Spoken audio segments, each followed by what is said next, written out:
So anything worth doing is worth doing wrong. I had a great conversation with Suze Spensley from Revelation Quilts. She's a pattern designer that offers her patterns for free on her YouTube channel, Revelation Quilts. She also has a website where you can download her patterns as a PDF copy for your convenience. We talked about where she finds her inspiration, her quilting story, her website, and her YouTube channel, Revelation Quilts. She gave us some time efficiency tips. She talked about the places she's lived. She's talked about incorporating other interests into quilts. We talked about applique and handwork. And most importantly, we talked about quilting categories, quilting rules, and creative expression. And she explained to us her quote, "Anything worth doing is worth doing wrong." I hope you sit back and enjoy our conversation. Hi, Suze. How are you? I'm very well. Thank you for asking. Good. Thank you for coming and joining me for this conversation. It's always fun to meet with other quilters, and it's lovely to talk to you because I've seen your patterns on your website. And every time that I see your patterns on the YouTube channel, I think, I want to make that one. And by the time I even think about it, you've made another one I want to make. Well, you're very welcome. It's my pleasure to be here. I'm always happy to talk about quilting. How do you come up with your ideas for all the patterns that you make? Well, I get a lot of inspiration from, I look at Pinterest a lot, and I get a lot of inspiration from not quilts, other quilts. I actually try not to look at other people's quilts at all because I'm terrified of copying someone else's idea, and I don't want to do that. So I really look at things like modern art, uh, architecture, construction, things like floor tiles. I've gotten a couple of my design ideas from fancy floor tiles and things like that. I just look for things in everyday life, kind of, and different pieces of artwork or parts of different pieces of artwork. I look at that and I think, well, can I make that with fabric? And if I can I teach it to someone else? Is that something that I can teach someone who's maybe a beginner on how to Right. do it? So I really try hard not to copy anybody else's. And if I come up with a design that I find out later is very similar to someone else's, then I will make sure it's different in some way, that there's some part of it that is my own concept. And because I don't want to get into trouble by copying someone else. And recently I did a design that was an inspiration that I got from someone else, and I emailed her and asked her permission, and I gave her the credit for the original concept, and she was very happy with what I did with it. So I really get my ideas from anything other than quilts, because Okay. I don't really look at other people's quilts anymore while I'm trying to come up with ideas of my own. Well, that makes sense because when I look at your patterns, it's like I've never seen anything like that before. And It's some of all it and spectacular. and some of it is just trial and error. Like, I Mhm. play with fabric a lot, Mhm. and I do weird mock-ups of things, and I have a whole box full of orphan blocks from different trial and error things that I've tried, to see if it works or if it looks good. And what if I do this with this? And what if I turn this way?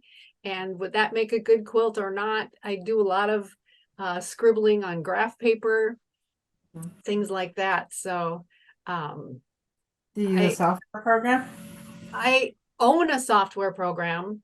However, I own the EQ8, and I really thought I needed it, but really, when it comes down to it, I've never designed a quilt with it. I have designed things on graph paper and then entered it into the EQ8 to look at different color combinations and things like that, or to maybe get some fabric requirements or something like that. But I have never really actually designed something on that program, and I really don't use it enough to justify what I paid for it. Mhm. So I think it definitely works for some people. I've just never really gotten used to using it for myself. So let's start from the beginning here. Where Tell me your quilting story. How did you get started? Well, I started playing with quilting around 2008. And, I really spent a lot of time in my life trying to find my thing. I knew I was a creative person, and I tried a bunch of different types of crafts, so to speak. I've tried, or different creative expressions. I used to be the lead singer of a band, so I've been in the music industry. Mm-hmm. Back in the 90s, I was in a classic rock and alternative band, believe it or not. And I've tried that. I've tried, writing. I'm pretty good at creative writing. I've tried crochet. I've tried painting. I've just tried a bunch of different things. Mm-hmm. And everything that I tried, once I did it, it was kind of like, okay, been there, done that. I have no desire to do it again or to try it again. But with quilting, it was different somehow. And even though my first quilt was a disaster and I got laughed at for it, I still wanted to try it because every time I made a quilt, I learned something new. I learned a new technique, or there's just so many different ways and Mm-hmm. kinds of quilts you can make. And Mm-hmm. so I started in 2008. Both my grandmothers were quilters, and my mom is also a quilter, but I didn't learn from them. I really taught myself through uh, YouTube videos, through figuring patterns out and things like that. And buying quilting books and things like that. I really tried to teach myself something new with every attempt at a quilt that I made. And then it just, at one point, I stopped following other people's patterns and I decided, well, I want to make something that's mine, that nobody else has anything like it. And so I just started designing my own, and I found that I am way more creative than I thought I was. And I have so much fun doing it. And my goal is to inspire other people to bring out their creative side too, or their creative expression, especially when it comes to quilting. And so that's when it became a huge passion for me, was taking it from an idea in my head or a dream that I have, to putting it down on graph paper, to figuring out the math, to actually creating it in fabric. And that's when I feel most creative, is wow, I took this concept and I actually made something out of it and it's all mine. And that's when it just became a passion, and then it just took off for me. So can you picture the quilt in your head before you actually put it on fabric, or is that something that gets revealed to you once the quilt is finished? Maybe a little of both. I sometimes I know what I want it to look like, and then the challenge is figuring out how to get it there in the simplest way. Mm-hmm. So whether it's using, jelly roll strips or layer cakes or whatever, and sometimes that's how I fall asleep at night. It's trying to think, my I can feel my subconscious trying to work that out while I'm trying to go to sleep. And so sometimes I surprise myself with the end result, thinking, oh, I didn't expect it to look like this, but this looks really cool. I'm going to stick with this. And sometimes it's okay, I draw it out on graph paper. This is what I want it to look like. Now, how am I going to make that happen in the easiest way? Right. Yeah. Tell me about your YouTube channel. How long have you been producing the videos? I put out my first video in July of 2021. Okay. I officially started my company in January of 2020, but I put my first video out in July of 2021. And it was really just kind of to see if I could do it. I had someone kind of challenge me to do that, or encourage me to do that. That's shortly after I started coming up with my own designs. And somebody says, well, why don't you do a how-to video or a tutorial? Mm-hmm. And I thought, well, okay, maybe I'll do a trial one and Mm-hmm. see if it turns out okay. And at that time I was just using my webcam, and the sound didn't match up with my mouth, so that it looked like I was in a foreign film. And so I think the first 6 videos I didn't even show my face because I couldn't match the voice to the sound, or I couldn't Oh. match my lips moving to the sound. Mhm. And I was also scared to show my face Right. because of some insecurity maybe was there, Yeah, I had that and too.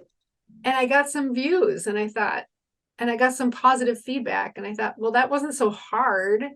And of course I had to learn video editing, and I had to learn all of that kind of stuff. And with each video that I did, they all just got a little better, a little better. The sound got a little better. I invested in some lighting and some sound and things like that. I finally had enough courage to show my face. I finally got a camera that matched my lips moving to the sound. And then it just took off from there. And I found that I really enjoy every step of doing it. I love editing the videos. I like the instruction, and I just followed the feedback. So the positive feedback that I got, I was encouraged. And so I just kept going, and I gave myself the assignment to do 50 tutorials, and then we'll see what happens after that. Right. Okay. And so I think I just hit the 50th one with the last one I did. And Uh-oh. so now we'll see what happens after now. But I really have enjoyed the process. I've gotten a bunch of awesome subscribers, a bunch of awesome feedback. I have awesome members, and I've just kind of created my own tribe of people who I have fun with in creating these videos. Yeah, I think that's the best way to do it, is because if you sell a quilt that you made, you're only helping one person. But if you share your patterns with everybody, that you're helping so many more people. Absolutely. And I just started, actually, I have a pattern writer who writes patterns for me. Oh, okay. And so my patterns are available on my website. And so it has been amazing to see my designs down in written form, like Mhm. that somebody can purchase this pattern.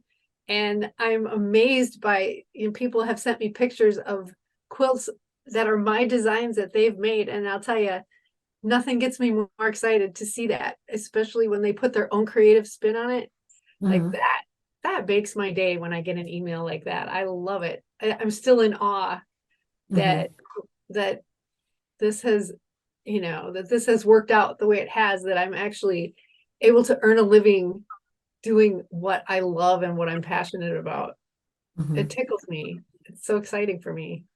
Yeah, it definitely would be. Um, so what inspires you to start a particular quilt? So, of all the quilt designs that you have going through your head, how do you decide, well, this is the one I'm going to go after? Um, well, that's a good question. I think it's my own enthusiasm about it.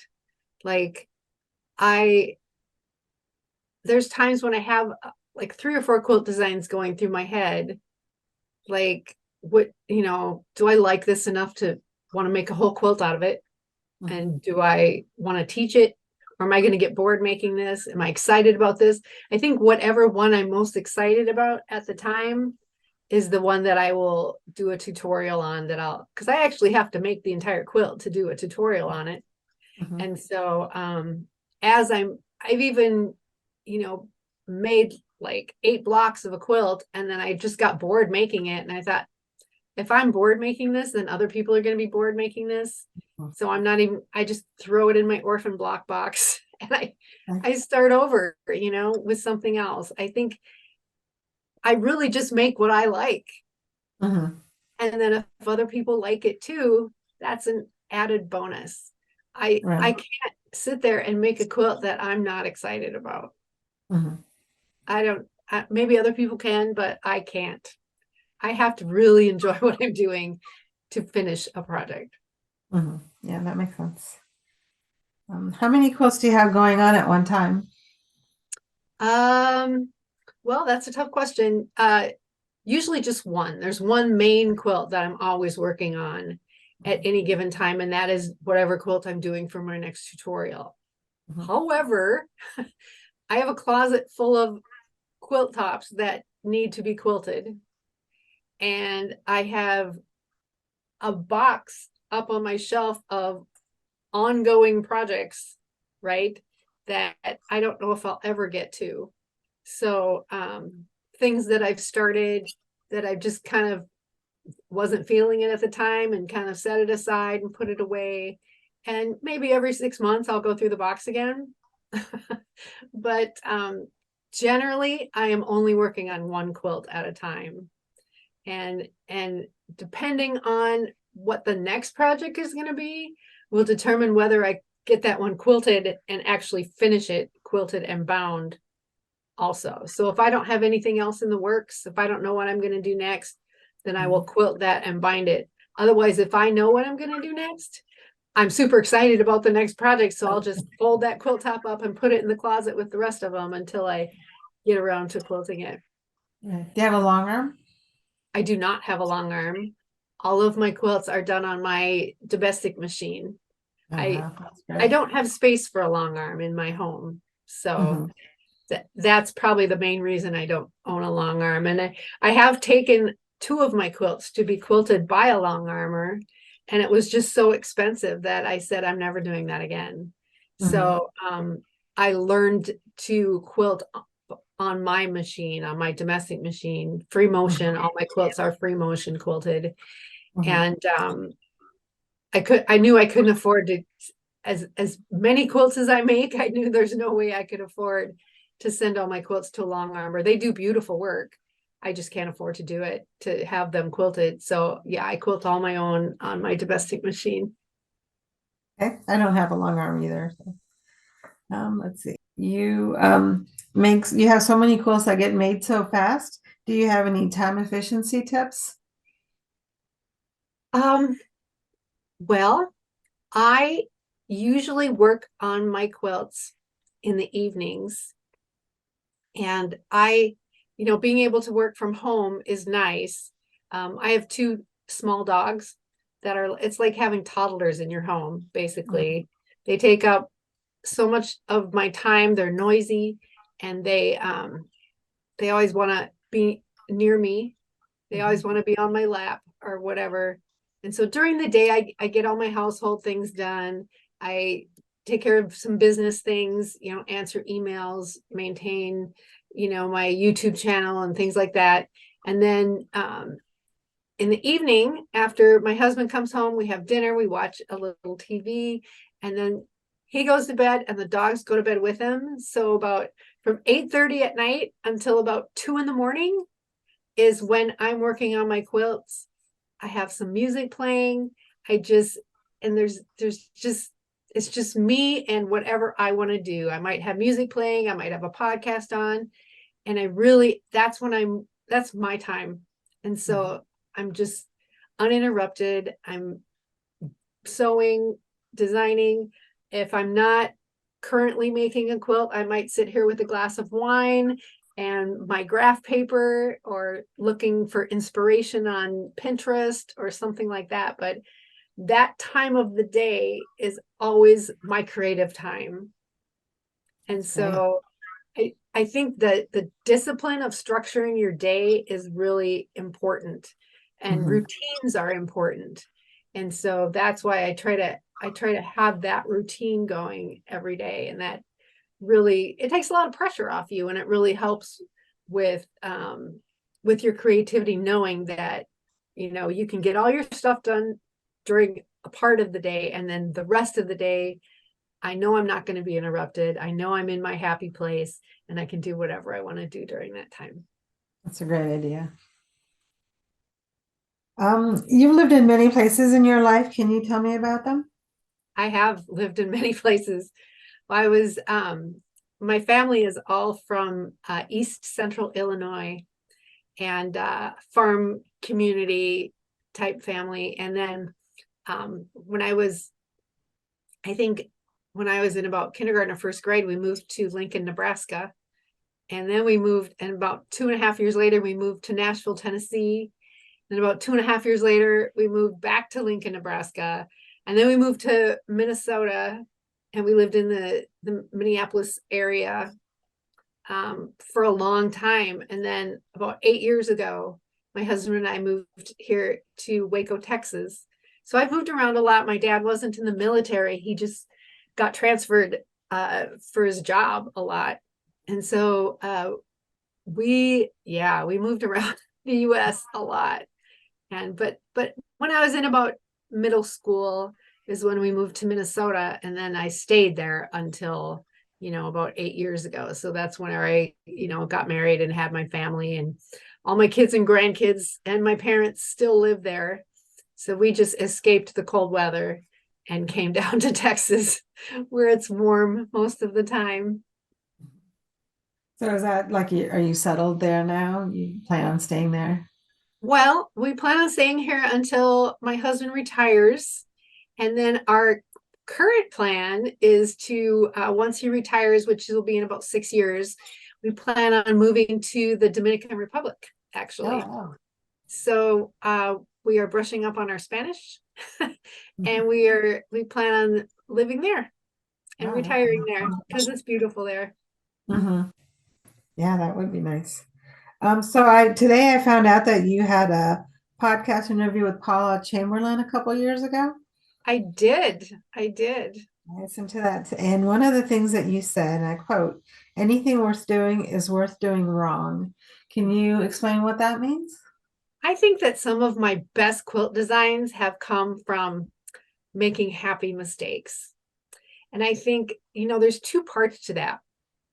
One is that, you can make masterpieces out of mistakes, and there's nothing wrong with making mistakes. I think too many people try so hard to be perfect, Mhm. and practice doesn't make perfect. Practice makes progress. And so I think that, you know, if you do something wrong, you learn from it, right? Mhm. If you're a normal human being, I should say. Like, some people don't learn from doing things wrong. We all know someone like that. But if everything you do in your whole life is right, doing things right or what people think is right, you're never going to learn anything new. Mhm. So anything worth doing is worth doing wrong. My Mhm. first quilt, it was worth doing that quilt wrong, because now I know what not to do. Right. I know that seam allowance is actually a thing, that you have to do. Mhm. And so if I hadn't done that wrong, then I would never have learned to do it right. Any artist who paints a picture or who paints anything, they've had to learn to do, they've had to do things wrong in order to figure out what their style is, in order to figure out, what is right for them. And so I encourage people to, when they're being creative, to learn to do some things wrong, because thinking outside of that box is how you become great and how you can express your creativity in the right way. Mhm. Yeah, you do have to stretch yourself and try out different things. And when you make a mistake, you can learn how to, when once you learn how to fix it, that actually builds up on your skill level that way too. Absolutely. And some mistakes are awesome because Yeah, they turn into whole new things, right? right, And right. so I think some of the best inventions were made because of an oops. That's true. And so, yeah, I think that's real important to do things wrong once in a while. Mhm. Also in that interview, you talked about your interests, your genealogy, and was it earthquakes? Yeah. So, and you had said that you are going to think about using your interests into your quilts. Have you done that? Well, I started a genealogy quilt, Okay. and it's in that box I told you about Okay. of things that are ongoing projects. I Mm-hmm. started to use the letters on my machine to write the names of the people for my tree. I was going to Okay. design a tree, a Mm-hmm. family tree quilt, and I just didn't like the look of the embroidery letters, Okay. you know. And so I'm going to go back to the drawing board on that, but I think the concept is good.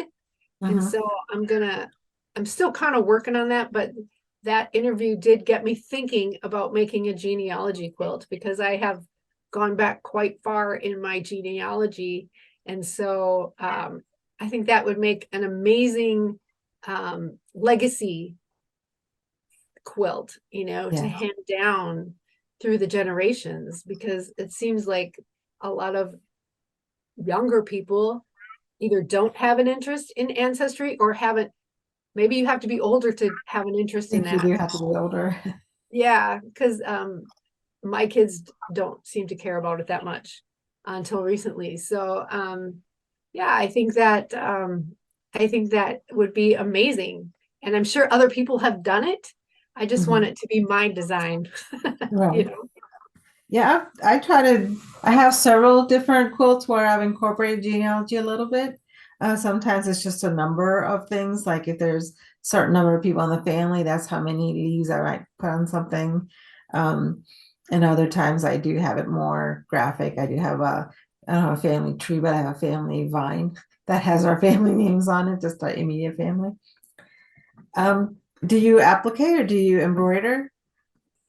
I really don't enjoy hand sewing at all. Like if I can avoid it at all cost, I will. And I'm not sure why I don't like it so much. I have embroidered, I have done counted cross stitch in my life.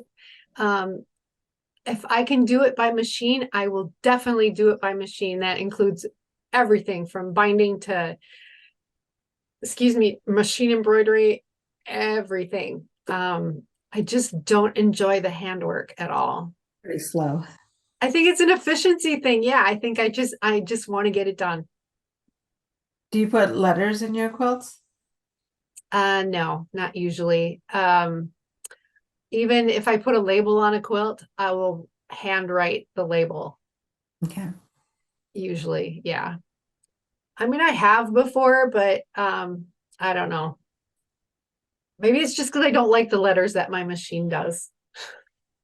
And you can do free piece letters or pieced letters? Um, letter like piece letter made from pieced fabric. Yeah. Oh, yeah, I could probably do that. I've done a lot of paper piecing, so I've done letters with paper piecing and things like that. But I Okay. haven't made too many quilts like that. I did an alphabet quilt that had the pieced letters, each letter in a little heart. I think that was one of the first quilts I ever finished, and I gave it away to Mhm. a cousin. Um, and I don't even think she probably even still has it, but that was a long time ago. Like the first one I ever actually finished from start to finish. Mhm. So yeah, I have done that before. I've even, I would even design my own paper piecing patterns now. Mhm. Yeah, if I did that. Okay. Um, do you belong to a quilt guild? There is a guild here in Waco that I went for a year, pre-COVID, and then COVID happened and everything, came to a crashing halt. And then about 2 or 3 weeks ago, I decided to try it again. And I've been back about, I think, 2 times, and I'll probably go. I think I can go back one more time before I either have to join or not show my face again. So I think I'll probably go back one more time and join. They seem like a lovely bunch of ladies.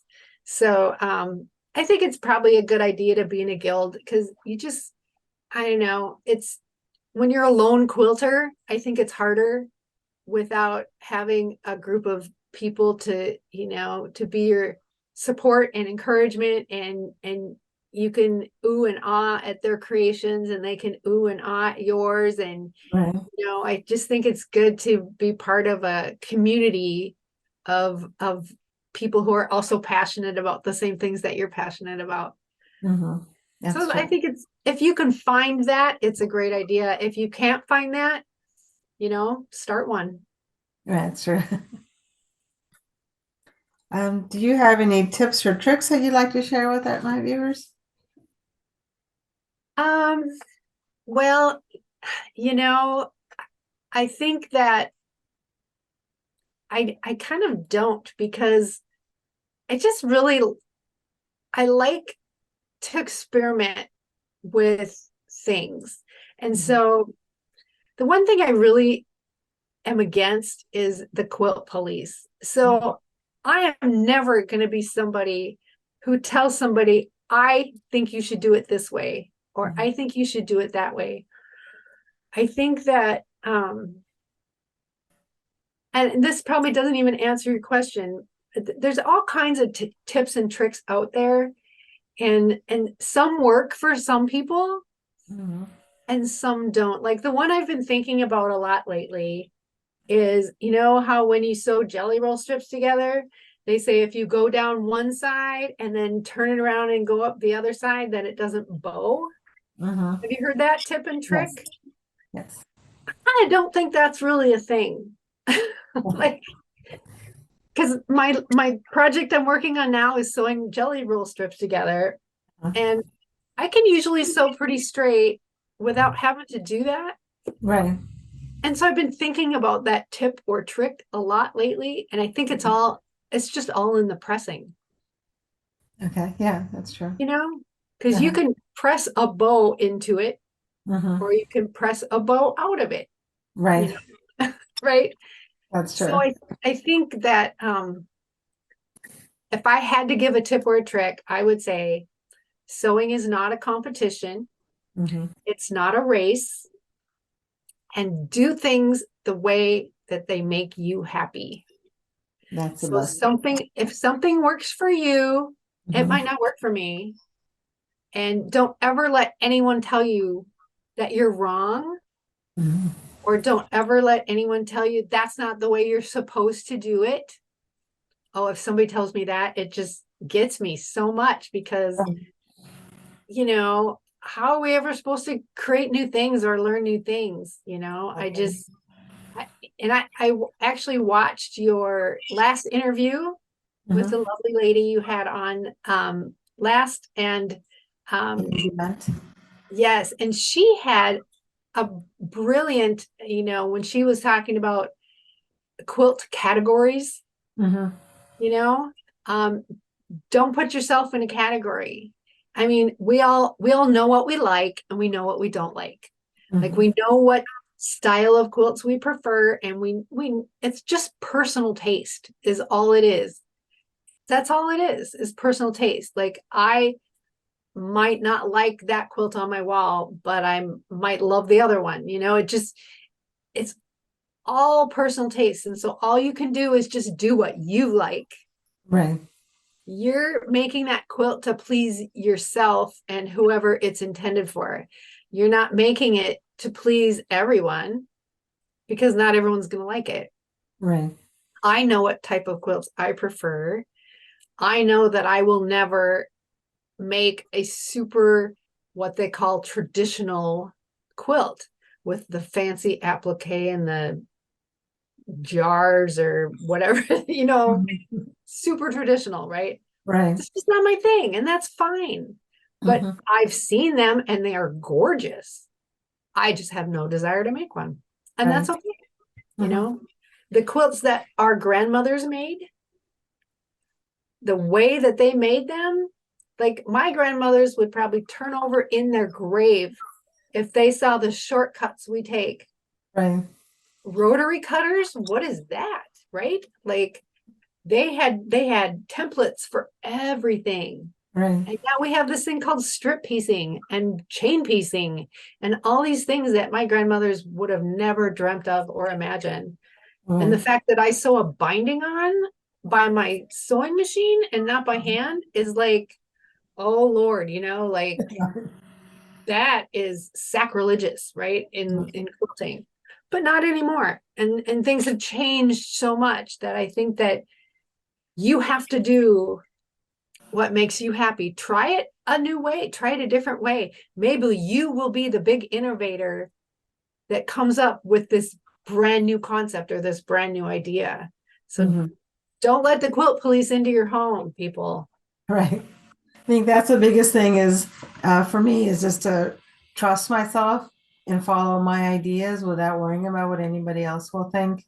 It's really hard when you do have so many tips and tricks and rules about how to do things, what colors match and what colors don't match, that sort of thing. And I asked my brother when my sister always helped me match things. I would call her, okay, look at these fabrics. Do they match each other? Do they not? And one day she was out of town, and I called my brother and said, well, does this match? He went to school, and he went to an art school. So I thought for sure he'd be able to help me. He said, if you think it matches, it matches.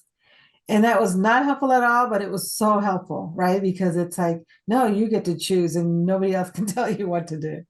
Absolutely. Put those colors together that you don't think should go together. I mean, who cares? Like, somebody is going to be in love with that quilt. Mm-hmm. And other people are going to go, yeah, don't like it, and different colors just appeal to different people. So, yeah, you have to trust yourself and use your own creativity, because we all were created to be creative, right? Right. Yeah. And if you make something that matches what your taste is, then you're going to love it for sure. And that's the important thing.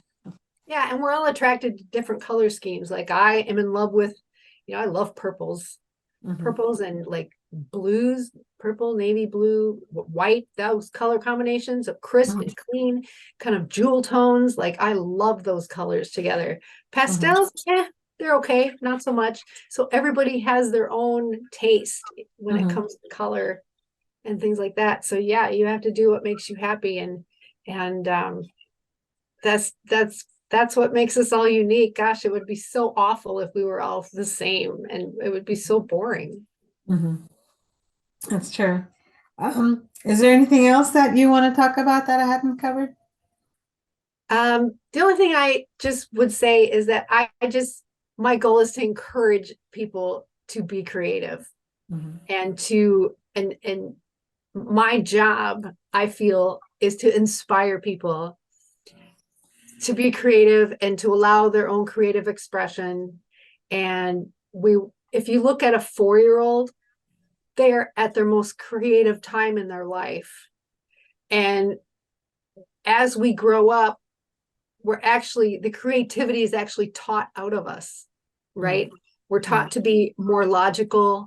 We're taught to think in science terms and things like that. And some of us have lost our creativity altogether, but I would encourage you to grab that 4-year-old that's inside of you and just start coloring or drawing or do something creative. Be creative and bring back that 4-year-old and start playing make-believe. Start talking to yourself. Start dancing in your living room. Start singing to yourself. Just start being creative again. And that's the message that I want to put out there, is just let your creative juices go. That's a great tip. Thank you so very much, Suze, for talking to me. Really appreciate it. And I do hope that everybody checks out Suze's channel. It's called Revelation Quilts, right? Yes, ma'am. Revelation Quilts. Thank you so much for having me. It was such a great, fun conversation to have. I really enjoyed it. Thank you. I had a really great time too. Yeah. All right. This video is a part of a series of interviews that I am doing with fellow quilters and YouTubers. If you haven't already done so, please subscribe to the channel so you don't miss any of them. Thank you for watching.